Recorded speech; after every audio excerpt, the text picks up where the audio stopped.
soal ijazah presiden asli itu atau tidak itu pelanggaran hukum atau pelanggaran etik. Ini sebenarnya tidak akan terjadi soal pelanggaran itu kalau undang-undangnya ketat. Lah orang banyak tuh sekarang gonjang-ganjing urusan ijazah bener apa enggak. Lah kok susah amat ya? Kan kalau ada ijazah ya udah aja dong. Kasih aja. Ini ijazah saya. Walaupun ijazah saya harus hati-hati, harus betul disimpan baik-baik. Nanti di belakang hari dipertanyakan kalau tidak ada aslinya. Kan itu pasti orang pinter semua ya. Wah, tapi saya ya enggak mau kalah. Saya suruh Pak Handoko apa? Saya suruh di testing dengan ini ilmu psikologi. Jadi IQ-nya sama EQ-nya. Intelligence quantum sama emotional quantum. Nah, supaya apa? Ini benar pinter atau ngerepek iki. Lah orang banyak tuh sekarang gonjang-ganjing urusan ijazah bener apa enggak. Lah kok susah amat ya? Kan kalau ada ijazah ya udah aja dong. Kasih aja. Ini ijazah saya. Gitu loh. Nah, dengan demikian. Lah ini kan saya pusing ya ngurusi orang pinter-pinter ya. Terus waktu saya pertama kali bertemu supaya pastikan pikiran orang pinter tuh wah suka menuju kemana lah. Kadang melayang-layang. Jadi saya juga mesti memperkenalkan dong. Saya sendiri juga bingung sebetulnya. Kenapa? Loh, tapi saya punya bukti. Jadi kata orang, profesor saya tiga, taruh doktor honoris causa saya 11, masih nunggu lagi 4.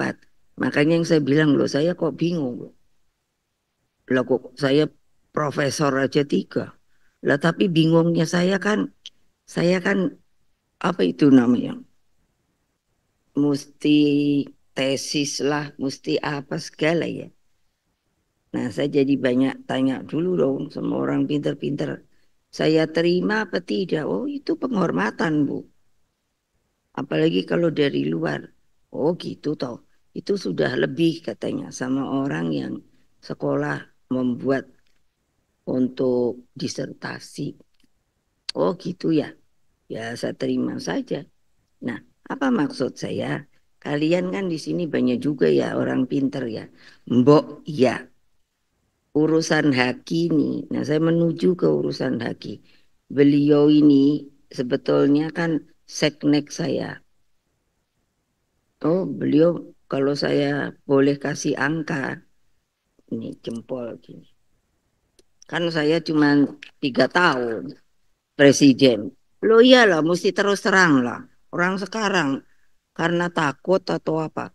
Walah, kalau saya dengeri orang ngomong, ini niatnya apa tau benernya. Wah kiri kanan dulu ke sana sana sana. Padahal saya sudah tahu maunya ke situ. Orang Indonesia kok saiki ngono to yo. Saya maaf ya, nggak ada loh. Saya lihat punya jiwa pejuang lagi gitu. Saya suka kangen loh sama para pendiri bangsa. Kalau ngomong tuh ceplas, ceplos gitu loh. Enak, gua ular kambang gitu loh. Aduh pusing malah kadang jadi nggak ngerti. Nah, ini tuh saya bilang sama beliau, kalau berdua, kalau sebagai penghormatan banyak orang pasti ibu. Tapi kalau berdua kadang saya mas sama mbak, saya bilang, tolongin saya dong. Kok saya ini segitu banyak orang pinter-pinter. Gak ada yang ngomongin sama saya soal haki, hak atas kekayaan intelektual. Why?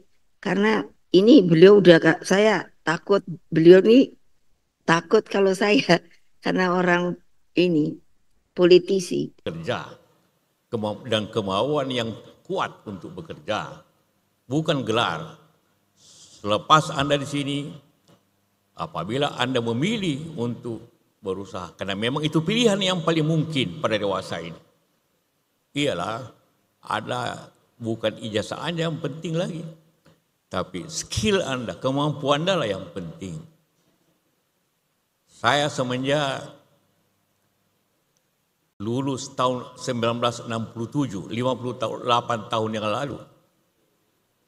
Cuma satu kali saya buka ijazah saya. Yang lainnya di lemari. Walaupun ijazah saya harus hati-hati, harus betul disimpan baik-baik. Nanti di belakang hari dipertanyakan kalau tidak ada aslinya. Ya. Itu masalah besar. Kalau Anda sudah jadi gubernur, jadi bupati, jadi apa, ditanya ijazah tidak ada, Anda memalukan seperti ini. Jadi tolong diplastik nanti ijazah Anda itu supaya aman. Ya. Nah itulah sedikit tentang ijazah. Setelah ini ijazah dapat dari Pak Rektor, ada simpan lemari dan Anda tidak pernah buka lagi. Karena di dunia usaha ijazah tidak ada artinya. Yang ada artinya adalah kemampuan, semangat dan kemauan yang keras. Itu modal Anda. Dan saya yakin Anda semua.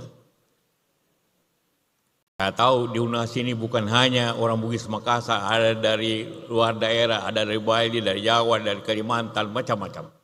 Tapi Anda sudah berada di sini dalam suasana budaya Bugis Makassar. Budaya Bugis Makassar selalu dimaknakan dengan 4 sifat yang kuat. Pertama, dia harus maca, pintar. Karena itulah memang budaya kita harus belajar. Tidak mungkin ada pintar tanpa belajar atau pengalaman. Yang kedua adalah berani. Anda harus berani seperti itu. Dan ketiga tentunya Anda harus punya ide dan semangat yang baik. Tanpa itu Anda tidak akan bisa lolos dalam dunia yang sulit ini. Saya katakan sulit. Karena saya pun mengalami kesulitan dalam beberapa hal. Pada dewasa ini dari segi ekonomi. Walaupun kita mempunyai cara untuk mengatasi itu. Oleh sebab itu, saya memaknai dan setuju dengan tema dan topik seminar ini, yakni mencari urgensinya untuk kemudian dibuat. Urgensi itu dijawab dengan apa? Kalau saya misalnya sekarang ini kok banyak ya akrobat-akrobat politik di mana kita sering terkaget-kaget ketika presiden tiba-tiba membuat kebijakan tertentu yang itu pasti rakyat tidak suka, tapi tidak ada undang-undang yang melarang. Karena itu bukan pelanggaran hukum pidana, mungkin secara diam-diam itu abuse of power, penyalahgunaan kekuasaan, atau koalisi diam-diam dengan sebuah kekuatan. Nah, yang terakhir malah bukan hanya saat membuat presiden, saya minta maaf kalau menyebut kekisruhan belakangan ini apa yang banyak terjadi. Misalnya soal ijazah. Soal ijazah presiden ribut sampai sekarang, masif sekali gerakannya. Itu apakah tidak bisa ditangkal agar tidak sampai terjadi suatu saat hal-hal seperti itu? Soal ijazah presiden asli itu atau tidak, itu pelanggaran hukum atau pelanggaran etik. Ini sebenarnya tidak akan terjadi soal pelanggaran itu kalau undang-undangnya ketat, mengatur, mengantisipasi agar itu tidak terjadi, dan kalau terjadi apa akibatnya. Misalnya kasus ijazah Pak Jokowi yang sekarang ini, saya ikut bicara sebentar kemarin. Saya tidak peduli apakah ijazah Pak Jokowi itu asli atau tidak. Saya tidak peduli karena itu tidak akan ada akibatnya terhadap proses ketatanegaraan kita. Dalam arti begini, taruhlah misalnya betul tuh ijazah Pak Jokowi palsu misalnya. Lalu ada yang mengatakan gini, kalau betul ijazah Pak Jokowi palsu, maka seluruh keputusan-keputusannya selama menjadi presiden itu batal, tidak sah. Saya bilang enggak lah, apa hubungannya? Itu kan hukum tata negara. Kalau pidana iya, pidananya bisa. Kalau terjadi pemalsuan, itu karena kebohongan publik, karena pemalsuan, itu bisa. Tapi pidana itu tidak menyangkut ketatanegaraan, ke orangnya. Kalau ketatanegaraan misalnya pengadilan memutuskan hari ini, presiden kemarin ijazahnya palsu, maka semua keputusan jasa ya bubar negara ini. Undang-undang pemilu dia yang buat, pemilunya udah selesai, yang tanda tangan tuh presiden, apa tidak sah? Yang mengangkat hakim-hakim tuh tanda tangannya presiden, hakim MK, hakim MA. Apa putusannya batal semua? Pengangkatan menteri diangkat oleh presiden, tidak sah? Apa batal semua itu kebijakan, perjanjian internasional dan sebagainya? Enggak. Tidak bakal tidak sah. Karena apa? Kalau pendekatannya hukum tata negara dan hukum administrasi negara, itu dalilnya itu keputusan yang sudah dibuat secara sah oleh kedua belah pihak, itu harus dijamin kepastian hukumnya.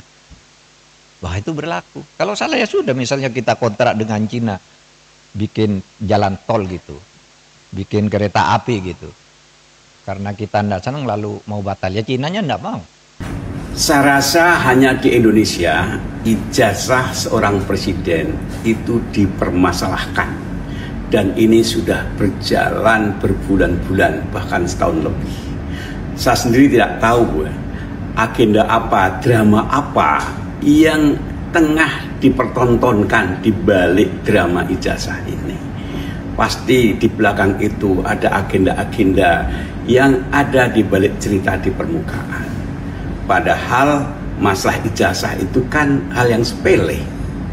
Tunjukkan dengan bangga dan sukarela, silahkan diuji di lab sehingga selesai masalahnya.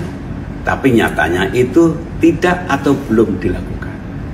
Yang menjadi pertanyaan saya adalah, kalau masalah yang mestinya sepele saja membutuhkan waktu lama, bagaimana kita akan menuntut penyelesaian korupsi yang jumlahnya triliunan, melibatkan banyak aktor, institusi dengan modus money laundering, sekian banyak institusi dan orang di dalam maupun di luar negeri juga terlibat.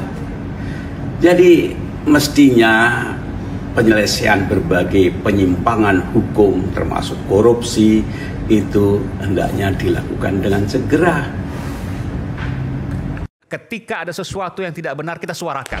Ya bagaimana semua orang dia sedungu ini? Ini manusia pecundang yang sangat merugikan bangsa kita ini. Saatnya jadi member eksklusif di channel YouTube Official iNews. Tantang lagi para tambah sumpah di atas Al-Quran. Dia pengen masuk TV. Konten premium yang tidak tayang di TV. Live interaction. Halo pemirsa iNews, ini baru selesai. Emoji dan badge spesial. Reakses konten pilihan. Klik YouTube Official iNews. Join member hanya Rp10.000 per bulan.